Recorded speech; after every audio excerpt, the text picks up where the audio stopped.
what I want to talk to you about is the P's that have helped me achieve peak performance. And I don't know if any of you have heard of the 5 P's that are often quoted. Anybody heard? Anybody familiar with planning and preparation prevent poor performance? A version of that. Yeah, there's a few other versions out there. Now, this one's always bothered me in my work as a sports psychologist and as a business coach, and also from my own sporting experience, because I know you get what you focus on. And if you focus on preventing poor performance, you might at best get okay performance or maybe good performance. But are you going to get peak performance? I don't think so. So before I go into talking about it, I just want to put paragliding into context a little bit. As you can see, I don't seem to have a pointer on it. Anyway, never mind. No pointer. Okay, as you can see there, you're sat in a swing seat, suspended on a whole load of lines underneath some sailcloth filled with air. And you use this to get from A to B. And the way you use it, and I'm going to be talking about thermal flying, is you climb up in a thermal, which is a column of warm rising air, and then you go off on glide until you find the next column of warm rising air. And I like to think of it as a game of 3-dimensional snakes and spiral ladders. So you take the ladder up to cloud base, you head off on your snake, you find another ladder back up to cloud base, and that's how you get from A to B. Now, when I stopped and started to reflect on how did I actually achieve a world record? And what I came to think about was it wasn't about preventing poor performance. It was about focusing on achieving peak performance. And I did that through what I call my secret 3 Ps, which I'm now making public, which are about having passion and then doing great planning and preparation with a focus on the performance you want to achieve. So this is one of my stories. So I want to take you back to a bar in the spring of 1994. It's quite late at night. I've had a few beers. It's the end of a paragliding competition. There's a group of us talking about what we want to achieve that year. It's the year after I'd achieved that bronze medal in the World Championships. And all of a sudden, I hear myself say, do you know, I'd absolutely love to set or break a world record. And the icing on the cake would be to break that elusive 100-kilometre barrier, so flying over 100 kilometres. Inside of me, I can hear my heart rate going up, and there's a little voice going, oh my God, why did you let that out? Because now you're going to have to do something about it. But what happened with that energy shift was I actually tapped into the passion I felt about my purpose. And the amazing thing was as well, once I put it out there and made it public, you'll see all these Ps that are coming out, that there were offers of support and information and ideas coming from all around me, which was quite interesting, because for 18 months I'd been thinking about it. So wind forward a few months. I'm sitting on a launch site in central Spain. I've spent the last 3 months planning what I'm going to do. What records did I want to set? Was I capable of setting? Which ones needed breaking? Where were the best places to go? What was the best terrain to be flying over for my preferred style of flying? What were the best weather patterns, the best seasons? Who were going to be my support team? Because even when you're doing an individual sport, you still need a support team behind you. So all these things were going through my mind. And here I am, sat on launch doing the final preparations, studying the map for that day. This is the map. I haven't got the pointer, but I've highlighted the key points there. The planning and preparation also included being in the area in central Spain for the week before I was flying the world record, flying and driving the terrain, talking to the local pilots, sussing out what were going to be the hot spots, what were the danger areas, where were the sort of risks of kind of landing short, and really getting an idea of what was going to be the best route. Now, luckily, prevailing southwesterly wind, for navigation purposes, there was a nice road to follow, pretty much. So one of the options I had to think about was this circled bit on the slide here, where I could take the shortcut route, but there was a high risk here because the mountains dropped away suddenly and I had to go over the back of those mountains. And if I was too low, I was at risk of the wing collapsing and crashing, which isn't good for health and survival. However, if I took the longer route, I was at risk of landing on some low foothills after I'd crossed the road to the north before I got into the high southerly facing ridge to the north of them. If I got onto that high southerly facing ridge, the bonus was it was facing the south, it was facing the sun, the thermals were likely to be stronger, so I was going to get higher. So, preparation. In paragliding, it's a sport that, if you get it wrong, your life is potentially on the line. So, preparation is absolutely key. Having the right equipment, knowing you've done everything you can to be prepared. So, in terms of equipment, this is pre-lightweight mobile phones and handheld sat-navs. This is the days when mobile phones were more like bricks. So I had a map on my lap. I had a radio to talk to my ground crew. I had a compass. I had a camera to capture the trip. And also I had two very important instruments, a barograph, which captures your height over time, which is required for a world record claim, and a variometer, which is an instrument which tells you how fast up and down the air around you is going. And you get an audio signal on this as well as visual. So when you're going up, you've got this very comforting beep, beep, beep, beep, beep, beep, beep, beep, beep, beep. And when you're going down, a rather disconcerting duh. So, and as you probably appreciate, paragliding relies on the senses. And it takes years of kind of practice for the information you're getting through those senses for you to interpret that and make the right decisions. So you've got the temperature of the air around you, the direction that the winds may be hitting your face. You can hear the noise of the vario. You can hear the birds around you, maybe the sounds coming up from the ground below. You can see how the clouds are forming or deforming, where the wind is blowing smoke, which direction. You can also feel the weight of the handles that you're steering the paraglider by in your hand and your seat in the harness. And sometimes you can even taste the barbecues that are cooking below you. So, this is a photo of the actual launch site where I flew from that day. Launch is a pretty stressful period. It's the ground that hurts. However, first thing I had to do was actually announce that I was going to make a world record attempt. And I decided I was going for 101 kilometres to a declared goal. I had to get this witness that I'd made that announcement.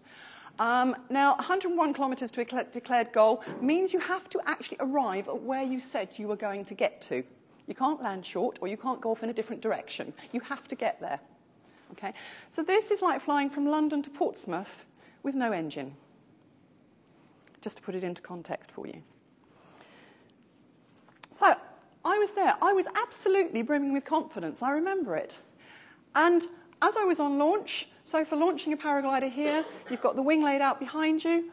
I check, I pull it up, I check all the lines. Everything's okay, and I'm off. Straight into one of those spiral ladders up to cloud base. The vario is giving me that very comforting beep, beep, beep, beep, beep, beep, beep, beep, beep, beep, beep, beep, beep. I know I'm on my way up that spiral ladder. Once you get there, you have a real bird's eye view of the world. It's a fantastic view, and you have to be there to really appreciate it. However, this also gives you a bigger picture view of what's going on further down the route you want to take. And it's also a great time to talk with the ground crew on the radio and find out what information they've got from further down the course. And then putting all that together, I can make decisions on what are the best routes to go. Now, one of the bits of information I had there was that cloud base wasn't particularly high over the mountains that I needed to kind of take the shortcut over. So I made the decision to take the longer way round. I got across the foothills and I got onto the ridge and into the really strong, well-formed thermals. However, there's a general rule in flying. If the clouds are higher than they're wide, in paragliding, you need to steer clear of them because it means they're very, very active and it can be quite dangerous getting sucked up into a cloud. Okay, but the one problem there is when you're underneath them, you can't see how high they are. It's a bit of a problem. Okay? So there are occasions when you might risk getting sucked up into cloud. And I found myself underneath a monster of a cloud. The vario was screaming at me. Beep, beep, beep, beep, beep. And I found myself going up at over 1,500 feet per minute. Now, if you think of Alton Towers roller coaster rides or a lift that's out of control, they pale into insignificance. I then found myself in cloud. It's like being in a three-dimensional thick fog. You've no idea which way's up. You don't know which way's down. You start to disbelieve your compass and question the theory of gravity. And you need to get out of here faster than you're going up. So somehow I need to be going down at more than 1,500 feet a minute, because otherwise I'm not going to get out of it. So what do? I trained for it. I trained to get out of these difficult situations. But what I had to do was put the paraglider into an intentional free fall, basically. So that I was going down at about 2,000 feet a minute. That way, on average, I was losing about 500 feet a minute to get out of this cloud. Okay? So, sounds simple. You're holding it and it's fighting you because it wants to fly. And it's quite a bumpy ride coming down. But the really scary bit comes at the end when you actually let go and you want it to come back to flying. And it accelerates forward and it throws you around all over the place. And for a few seconds, it is violent and chaotic and quite wild. Anyway, cool, got away with that. I'm still 5,000 feet above the ground. So height is safety. It's the ground that hurts, okay? And it's time to settle down to some nice, calm, relaxed flying. When? Oh no. Oh, I've been in the air about 4 hours. Oh my God, I need a pee. There's another of those pees. It's the same one, actually. Now, what do you do thousands of feet above the ground in a swing seat, wrapped up in lots of warm clothing? I knew from my previous experience that getting caught short meant I'd often land short of where I wanted to get when I was flying. So I'd experimented with various options.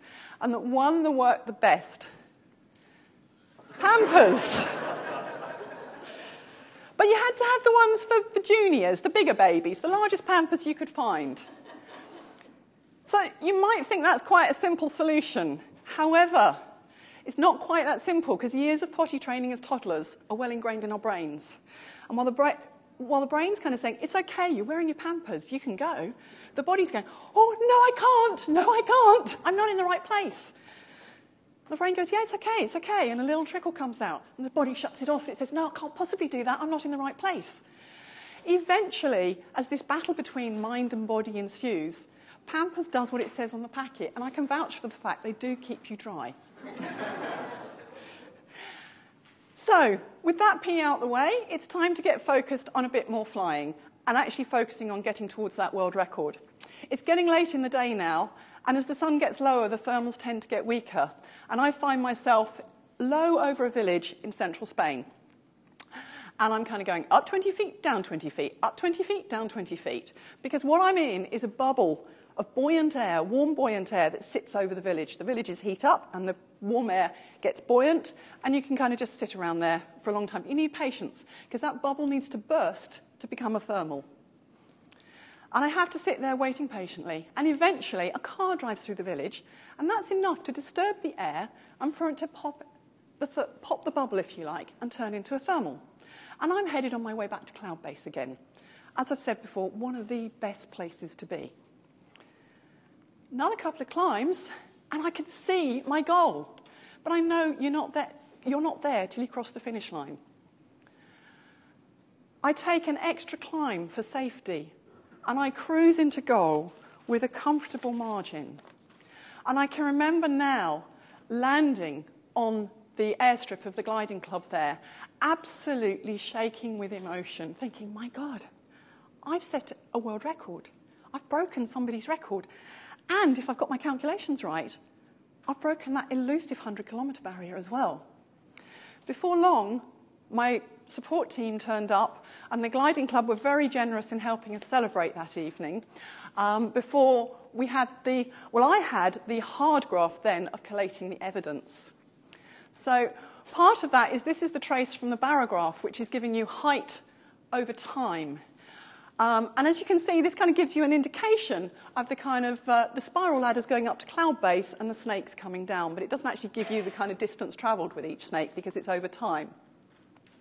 Gives you an idea of the incidences I've spoken about, and this is required as kind of proof that you've actually not got in a car, that you've actually flown it. And I get my name on a world record certificate from the International Air Sports Federation, which is like the FIFA of air sports. I'd spent 18 months thinking about this before I dared to blurt it out into public. But once I blurted it out into public, I really connected with that passion that I had to achieve it. I then spent several months doing absolutely everything I could in terms of preparation and planning. And you know, when it came to it, the flying was the easy part. And I came away thinking, if I can do this, surely anyone can do that. And 2 days later, I broke another record. Such was my preparation and planning. So, imagine, if you were to focus on these 3 Ps, how high could you or you and your business fly? Because I want to challenge those original 5 Ps that we're so familiar with and say, actually, if you focus on your purpose, your passion and preparation, you will produce peak performance. So do this, and you'll be on your own journeys to your own peak performances and records of success. Thank you.